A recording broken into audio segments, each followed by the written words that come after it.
go on. All right, everybody, thank you so much for participating in this Visionaries track. It's one of the first times we've done it in this format. And I think it was really successful in taking some deep dives into some new industries. So I know NATPE would appreciate your feedback of anything that you have to say, any ways we'd like to run this better that would be more effective and useful for your needs here at NATPE. This is the last visionary on the last day of NATPE. It's a big, big pole position to be in, young man. And so, I don't want to belabor this too long. I am Amber J. Lawson. I'm your host. I'm managing partner at Storytech, bridging the gap between storytellers and technology. Our last visionary of this track is interesting, had some really cool news come out, which I'm sure he'll delve into. He's a lifetime news guy who found himself in the middle of TV syndication and has this property called RightThisMinute that's bridging the gap between traditional television and online video. And they've had huge success. They're the #1 syndicated show in San Francisco, which is really exciting. I have no doubt we'll take a deep dive into this. They just got distribution through MGM here at NATPE. That was announced, which is very exciting news. So without further ado, I'm going to turn it over to Phil Alvidrez. Did I say it right? Alvidrez. Woo!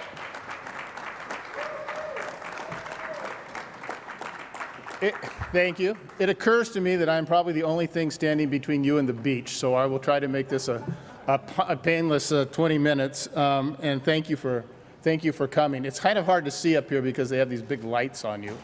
But I'm just curious, those of you who are sticking this out, how many of you have watched a video online in the last day or two, last week, just by show of hands? How many of you have shared a video with a friend, either by Facebook or a link or something like that, again, by a show? A lot of people, obviously you know you're not alone, including my 4 partners who are sitting back there laughing, but we've all heard the figures on YouTube about the 4 billion hours of video that are watched each month on YouTube, the 72 hours that are uploaded to YouTube every minute.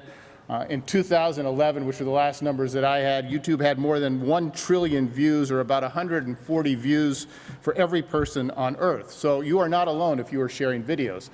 I am a partner in a company called MagicDust Television, which is based in Phoenix. And Phoenix is only important as we let this story evolve a little bit. But my partners and I have a background in local television.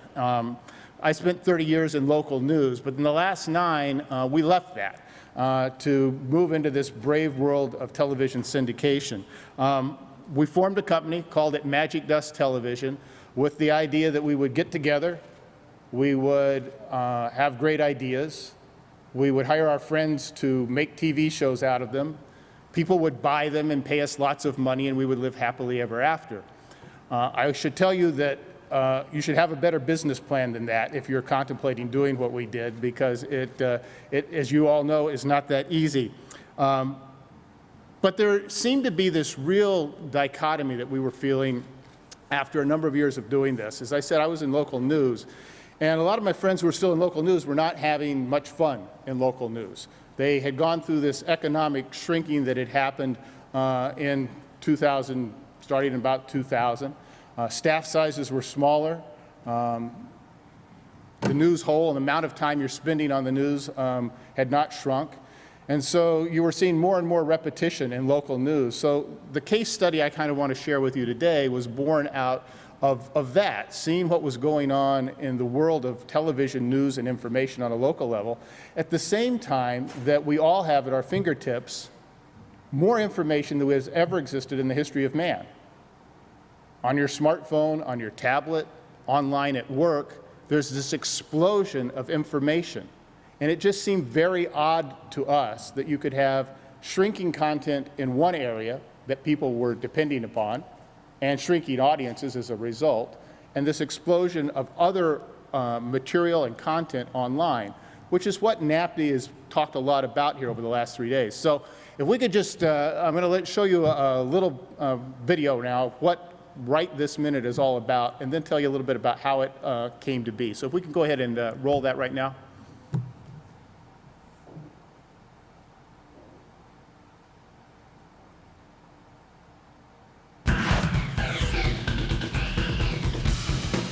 Welcome to Right This Minute. We find videos first before they go viral. More videos, more stories. Always interesting, always entertaining. It's the show that'll make you say, Just wait till you see this. Did you have as much fun as these people? no way! No question, video is everywhere. Finding the best first is the key. This is where it starts. So many internet videos, who has time to search? That's where we come in. Unforgettable videos. And the stories behind them. Shared with you on TV. We do what no other TV show can do as well. A whole team with an eye on videos you'll be talking about. If it's out there, chances are we'll find it, and we'll share it first. We saw this video coming before anyone else. This is Lake Ozark, Missouri. A group of 7 people were cruising along in a fountain speedboat when they came across an extra large wake. The driver does his best to navigate it, but wow! You see the driver especially just get flung to the deck of the boat. The bikini boat crash later went viral. Millions saw only the video, but RTM viewers learned more from the man whose cameras captured the moment. What happened after the video stopped? The driver at one point stands up, he moans. Surprisingly, as much as they took, when you slow that video down, it's actually a mother and a daughter, and the mother takes a face full of water from the side of the boat, and the daughter takes the whole dash with her face, but they walked away. You know, it's one of those things where anything can happen at any moment. Right This Minute finds videos that capture attention, and only we tell the stories behind them. Jeff Mackley is an adventurist, and this is a lava lake at the bottom of Ambrin Island. It's a chain of volcanic islands in the South Pacific. He is standing at the edge of a volcanic lake. It's 2,100 degrees Fahrenheit. You slip and fall, you're toast. He looks like he's standing on the surface of the sun. So to explain what it feels like to stare into Mother Earth is Jeff Mackley himself. Well, it's only really truly hot when you're on the very edge of the lava lake. What is your body feeling? What's the experience like? People have said it looks like you're standing on the surface of the sun, and it might as well be that. What the heck? Are there little scuba jets under the wheelchair? And a wing? Is that a water wing on the wheelchair? This is Sue Austin. She is experiencing the beauty and the peace of underwater exploration. And this was her brainchild. As soon as people see the image of a wheelchair, if you ask them to say the first words that came to mind, they'd be words like limitation, restriction, pity, whereas for me it was my freedom. She wanted to create this kind of spectacle to let people know that people with disabilities, no matter what they are, can do anything. Idaho is dealing with some forest fires, and a few guys went out on a 4-day ATV trip, and this is what they saw. Oh! You can see it in the distance and it's not looking good. Oh, wow. Now, this camera was mounted on a rider. His name is Brian Drake, and we have him via Skype right this minute to tell us how they got out. The Forest Service stopped us and told us that the fire was too big. He goes, "We're gonna go ahead and try to punch through. If you guys want to follow us out, you can." He says, "Don't worry about the fire and don't worry about the heat, but what you want to look for is any of those trees that have burned off that could fall down and hit you and land on top of you." You can kind of hear me kind of give that old, oh boy, here we go. Time and time again, you'll see it on RTM first, days before some of the biggest names in television and web catch up. Twins Alexis and Chloe were all over TV and the web, dancing to Dad's tune on the guitar. But RTM viewers were the first to find out the kids loved the song long before this video.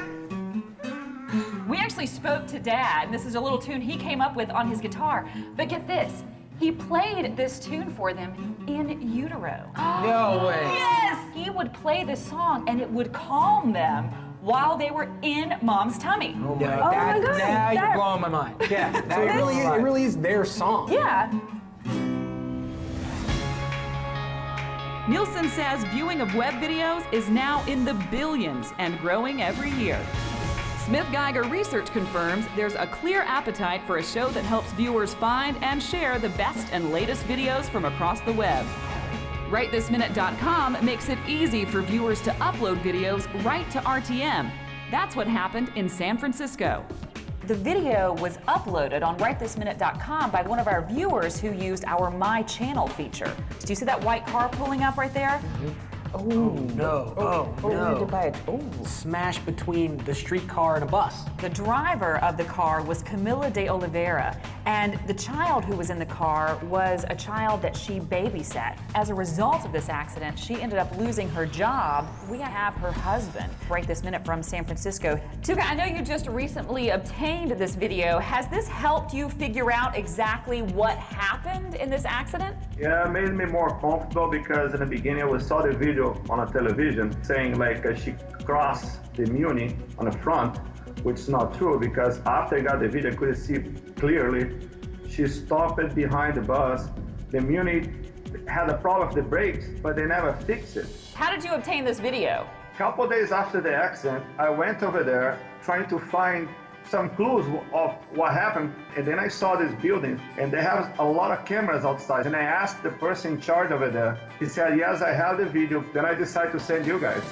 Right This Minute alerted our partner station KTVU, and that night Channel 2 had an exclusive. Security camera video may be the proof one man is looking for. His wife was injured in an accident with a Muni trolley, and he searched for a long time to try and find evidence that it wasn't her fault.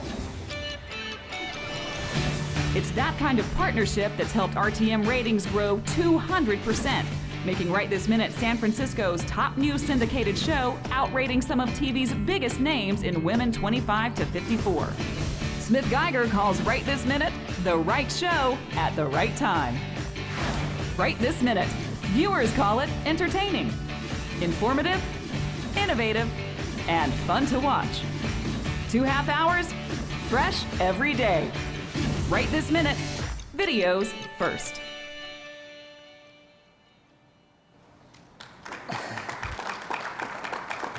Well, that's our little television show, and it was designed from the very beginning to go where viewers already are. I began by asking how many of you share videos or watch videos on the web. That is happening.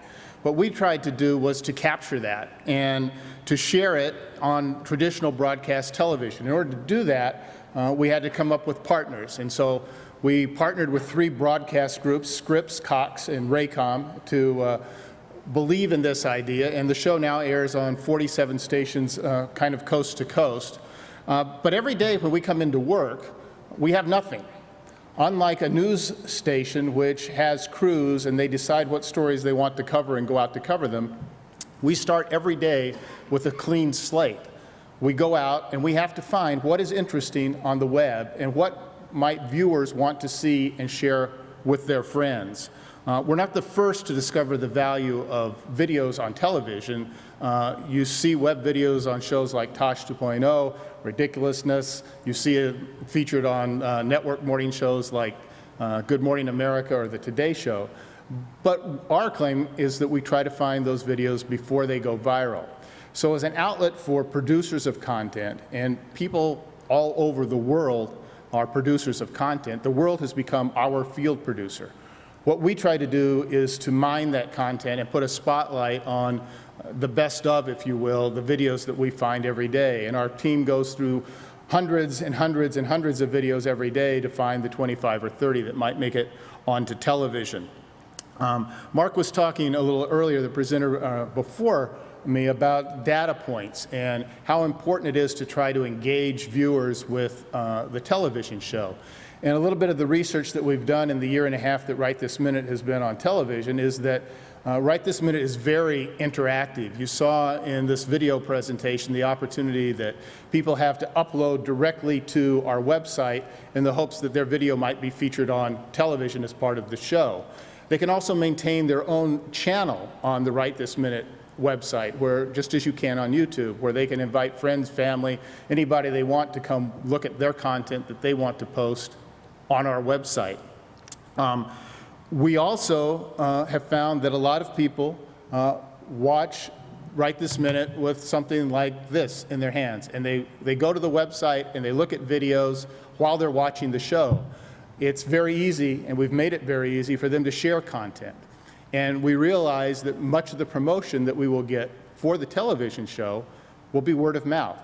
The strongest promotion you can get is for someone who says, I like this, I think you will like it too, and they send you that link. If what they share with you is something that you haven't seen before, rather than being the 12th or 15th or 100th person who sent you that video, so much the better. 70% of Right This Minute viewers have engaged in some social media aspect of the show. They've either visited the website, gone to our Facebook page, shared a link or a video, told a friend about a video that they saw on Right This Minute, or watched a video on our website while they're watching the show. It is possible, I think, to be a producer of content and to bridge the gap between traditional broadcast and what is going on in the digital world, because we're doing it every day. It isn't rocket science, but it is a lot of work. I think it really helps, and maybe this speaks a little bit to some of the lessons that we've learned. The way the show goes together is that we have a group of people who come in very early in the morning. We call them EJs. Their job is to go online and to look for videos. We have people who have been journalists in the past and worked in traditional newsrooms. We have people who have many years of online experience working on websites. We have one EJ who answered an ad that we placed on Craigslist that said, want to get paid for surfing the web. And she was a bookkeeper, but she had a lot of interesting websites that she visited, and she was really good about finding stories. Every story that they find goes into a database, and it's that database then that we mine with our executive producers to come up with the content for the show. We thought on television that rather than to be scripted the way so many television shows are, that we ought to be true to kind of the format of the web. And the format of the web is much more interactive and it's much more casual. So when one of our hosts is sharing a video with the other hosts, the person who is sharing that video is the only one who has seen it. So the other hosts are seeing it for the first time, and so the questions that they ask are real questions that are the kinds of questions you might ask if you were watching a video. And the thing that we also think is important is to be able to tell the story behind the video. Amber says that her company tries to bridge that gap between storytelling and technology, and we think that that's really important, because I think what people really want to engage in when they watch television or when they watch online is, tell me a story. I'd like to learn something, but tell me a good story. And so we try to find stories that are just that. And to do that, we have to contact the people behind the video, talk to them about it. As you saw in the video, many of them will come online via Skype, which has made it very easy for us to talk to people around the world. We have talked to video producers, as you saw here, in New Zealand, in the United Kingdom, in Norway, in South America, all over the world, literally, out of a little studio that's built not in Hollywood, on a big lot, but in a small office complex in Phoenix, Arizona. Technology has allowed us to produce this show on a daily basis, to be able to feed it out overnight via a digital channel, to be able to upload that television show to the television station so that it can be played back. So the lessons that I would draw from this is, if you're going to contemplate doing this, one, it really is important to have good partners. And we are blessed with having 3 broadcast companies that have seen this vision of being able to bridge this gap between what they're doing now and what their core business is and the businesses of the future, and they've been willing to invest in it. The second thing I would tell you is that no matter how good you think your idea is it can be hard. It always takes longer than you think. We've enjoyed a lot of success thus far with Right This Minute, but we're far from being a runaway hit. We hope our partnership with MGM will allow it to have broader distribution so that people in Miami and New York and LA and Chicago will be able to see the show as well. But I would leave you with the fact that it is possible to bridge the gap between broadcast and digital media. We are doing it every day, right this minute. Thank you very much. That was awesome, Bill. I have to say, we're going to open it up for questions for just a couple minutes. If anybody has any questions, I see one over there. So hang on, if you can get the microphone over there. But I can hear you, but I can't see you, probably. First of all, I want to say your name correctly. Alvidrez. Alvidrez. I was close, but I didn't get it right. Oh, so. I thought you were close. Alvidrez. And the one thing that popped for me that I had a question about was you were saying that you're getting the videos before Good Morning America or anybody else kind of finds them and exploits them. Is there a business model there? Are you monetizing that, or are you just kind of first to market with it? Well, we're first to market with it, and we hope that as a result we'll be able to. But everything is kind of different. We have some people, and I'll use some examples from the video. The man at the volcano, professional photographer. We happened to find him. Saw his video early on. You later might have seen it on some of the network news programs. We got him first. We licensed his video to show on our program. The goal really is, if you go to YouTube and you see that counter, to be #1. We like to be the first one to see it. And if this is what you did for a living, you would become pretty good at predicting what's going to go viral. We find videos that will become viral. Not everything we put on the show will, but very few videos that explode have we not had several days before everybody else, simply because we're looking for them. The monetizing, that's still in the process. So just a little deeper follow-up. So licensing is really where your monetization happens? Well, we are a news organization as well, and we treat it that well. Some people are thrilled to be on Right This Minute because the exposure that they get by being on the show, they never intended to sell their video. They never intended to make a lot of money on it. They wanted to share it with family and friends, or they happened to get a good picture. And the idea that they could be on a television show that might have a broader application, that's great for them. Others, like people who do it for a living, are going to want to be paid. And so the licensing kind of runs that gamut of how you go about collecting enough content and involving those people in the show. Oh, my name is Benny Pereira. I'm with RightThisMinute Production, local company. Basically, she asked both questions I had, but I'm going to go deeper a little bit more. Yeah, the question would be like if you're paying the producers, or the field producers, or the people who upload the videos, yes, we do. Kind of right? Yes, we do. If you are getting paid to provide the channels with your first-hand videos before they go to their channels, but and also if you have a ad spot available, like if you're making money by adding that possibility. Well, right now the show makes money by the advertising that supports it. The local television stations are able to run advertising in the show, and that's what pays the bills. As the show gets into broader syndication, you're all familiar with the barter model that will allow us to place advertising on a national basis and Right This Minute, and that, again, will pay the bills for it. But as we license this video, we're also recognizing that we're not a network, we're not a big studio, we're a small show. We relate to people on that kind of a basis. There are a lot of videos we'd like to have that we probably couldn't afford, but we have a lot of people who I think are out there rooting for us because they like this model and they'd like to be a part of it. Thank you, Phil, so much. This is our last visionary in the visionary track. Thank you all for participating. Thank you all for coming to NATPE 2013 and celebrating our 50th anniversary. We'll see you all next year here in Miami. Whee!